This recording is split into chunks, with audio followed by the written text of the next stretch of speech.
रमेश, आपका स्वागत है मेरे यूट्यूब चैनल में बीटीएस को लेने त्रिपुरा में भोजपुरी सॉन्ग। पता नहीं आप लोगों को क्या हो गया, मुझे नहीं पता, व्यूज़ नहीं आ रहे हैं। चलिए फिर भी मैं स्टोरी को स्टार्ट करते हैं कि फॉर्जन रोमांस का पार्ट 4 और 5 दोनों होगा इस पार्ट में। चलिए स्टार्ट करते हैं। जिमिन लिफ्ट में जाकर ग्राउंड फ्लोर का बटन प्रेस करती है और एक लंबी सांस लेती है। फिर जैसे ही उसने कुछ सोचा और अपना फ़ोन बाहर निकाला और देखने लगी कि कहीं मिस सीवी का फ़ोन तो नहीं आया है। उसने फ़ोन अनलॉक किया तो उसकी मैनेजर बार बार कॉल किए जा रही थी। ये देख जिमिन सोचने लगी अब क्या होगा, पर फिर भी जवाब उसे देना ही था। कोई ना कोई कुछ ना कुछ बहाना बना ही दूंगी, जिमिन कह रही थी। कह दूंगी कि ड्रिंक करके छत पर ही सो गई थी और उठने में दोपहर हो गई। फिर उसने अपने मैनेजर सीवी को कॉल किया और उसने जो कुछ सोचा था वो सब बता दिया। पहले तो वो गुस्सा हुई पर बाद में मान गई। आखिरकार दोनों बचपन की दोस्त थी। और जिमिन ने मन ही मन कहा, सॉरी सीवी, मैं तुम्हें कुछ छुपाना नहीं चाहती, पर मैं तुमसे वादा करती हूँ कि सही टाइम आने पर मैं तुम्हें सब सच सच बता दूँगी। उसके लिए तुम्हें थोड़ा सा वेट करना होगा। इतना कहकर उसने फ़ोन काट दिया और तभी लिफ्ट नीचे आ गई और वो बाहर निकल कर एक टैक्सी लेती है और उसमें बैठकर अपने अपार्टमेंट में चली जाती है। कुछ समय के बाद 1:50 हो गए थे। होटल प्लाजा में उसी रूम में जब सुबह की आँख खुली और उसने अपने आसपास जिमिन को न देखकर तुरंत वो खड़ा हो गया और बाथरोब पहनकर और बाहर आया। सोचा उसने शायद बाहर है जिमिन, पर रूम में आकर उसने इधर उधर देखा। वहाँ पर किसी को न पाकर उसने तुरंत अपने असिस्टेंट शिवाय को कॉल किया। इधर फ़ोन की दूसरी तरफ से जैसे शिवाय ने देखा उसके बॉस का फ़ोन, उसने तुरंत उठाया और फ़ोन पिक किया और मन ही मन कहा, अब क्या काम है इन्हें जो मुझे फ़ोन कर रहे हैं।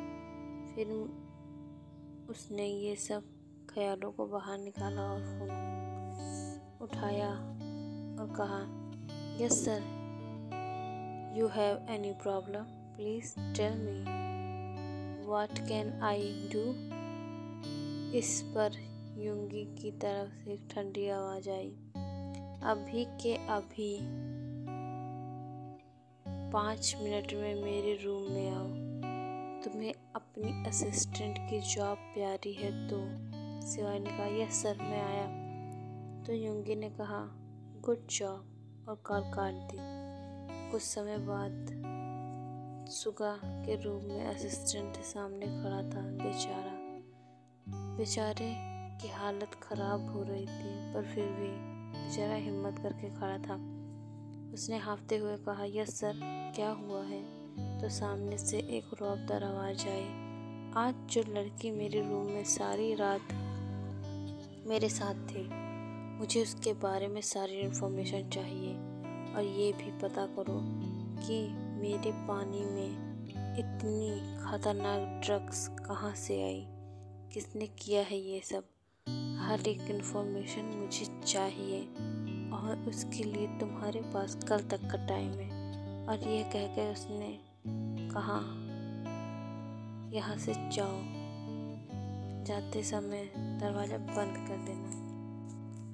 बेचारा असिस्टेंट तो उसका गुस्सा देखकर घबरा ही गया था और वो तुरंत वहाँ से, यस सर, काम हो जाएगा, बोल वहाँ से चला जाता है। और उसने खुद से कहा, ओ गॉड, आज क्या हो रहा है मेरे साथ। ये मेरा बॉस जो कि आज तक किसी लड़की को छूना तो दूर देखना भी नहीं चाहता था, आज रात उसने एक लड़की के साथ बिताई जो कि एक बीमारी से पीड़ित है, और वो ऐसी वैसी बीमारी नहीं, वुमेन डिसऑर्डर, जो एक बहुत खतरनाक बीमारी है। चल बेटा लग जा काम पर। पता नहीं कौन है तेरी फ्यूचर लेडी बॉस और कौन है जिसने तेरे बॉस को अपनी तरफ अट्रैक्ट कर लिया है। ज़रा मैं भी तो देखूं। वो बहुत ज़्यादा ही अच्छी होगी। ये सब सोच के वो अपने काम पर चला जाता है। अब यहाँ से पार्ट 5 स्टार्ट होता है। तो वहाँ यूंगी के कमरे में यूंगी किसी गहरी सोच में खिड़की के बाहर देख रहा था। सोच रहा था वो लड़की कौन थी। उसने अपने आप से ही कहा, तुम जो भी हो, मैं तुम्हारा पता लगा कर ही रहूँगा। तुम पहली और आखिरी लड़की हो जो मिन यूंगी के पास आने की हिम्मत की। नहीं तो सारी दुनिया द मिन यूंगी के नाम से ही डर कर कांपती है। तुमने सीधा मेरे बेड पर आने की हिम्मत की है। और तो और तुम आई तो आई, पर मेरे साथ रात बिताने के बाद, मुझे यूज़ करने के बाद तुम यहाँ से मुझे बिना मिले बिना बताए चली। ये करके तुमने बहुत बड़ी गलती कर दी। तुमने मिन यूंगी को यूज़ करके और उसे छोड़कर बहुत ही बुरा किया है। तुम बिना मेरी मर्जी के जाने की हिम्मत की हो। तुम जो भी हो, तुम आई तो मेरी ज़िंदगी में अपनी मर्जी से थी, पर जाओगी मेरी मर्जी से।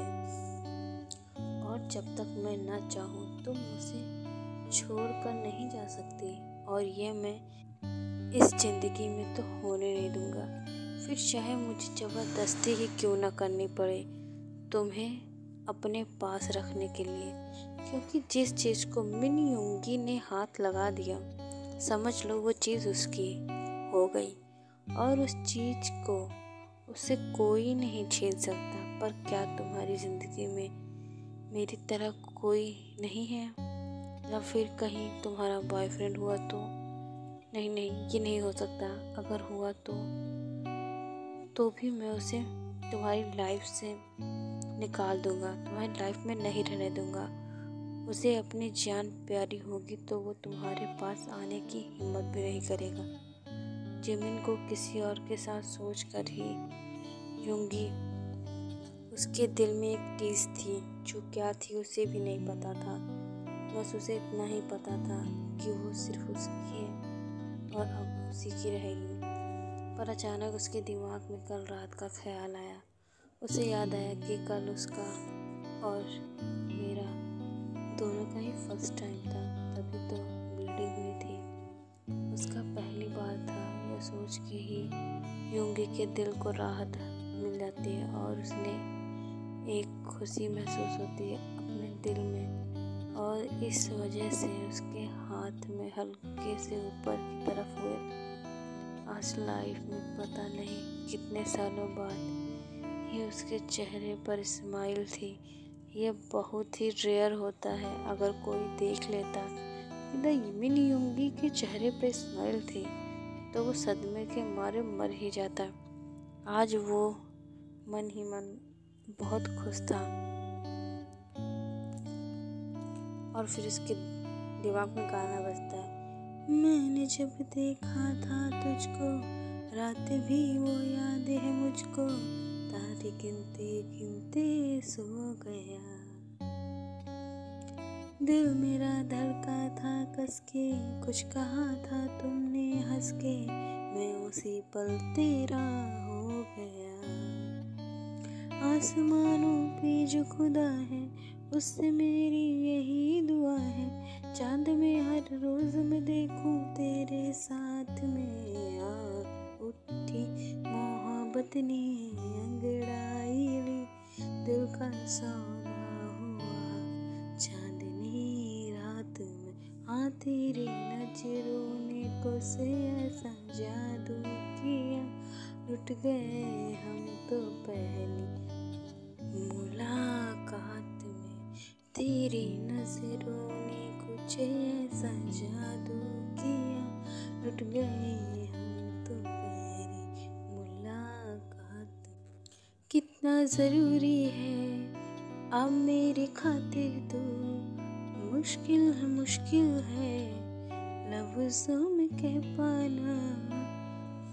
अब तो ये आलम है, तू जान मांगे तो मैं शौक से दे दूँ सौगात में। अंगूठी मोहब्बत ने अंगड़ाई में दिल का सौदा हुआ, चांदनी रात में ओ तेरी नजरों कुछ ऐसा जादू किया, उठ गए हम तो पहली मुलाकात में हुआ गुट्ठी। अचानक से उसका फ़ोन बजा और उसने कॉल पिक किया। ये कॉल उसके बड़े भाई का था और उनका नाम जियोन जंगकुक, और कॉलर आईडी पे बड़े भाई नाम से सेव किया था। कॉल उठाते ही, हाँ भैया बोलिए, क्या बात है? उधर से एक रौबदार आवाज़ आई, अभी तुम कहाँ हो? मैं काम से बाहर आया हूँ, ठीक है, मैं घर आया हूँ, फ्री टाइम मिले तो जियोन मेंशन में आना, मुझे कुछ काम है और तुमसे बात करनी है। ओके, तो युगी कहता है, हाँ भैया मैं आ जाऊँगा। तो इस पार्ट को मैं ही एंड करती हूँ, नेक्स्ट पार्ट के लिए इंतज़ार कीजिए।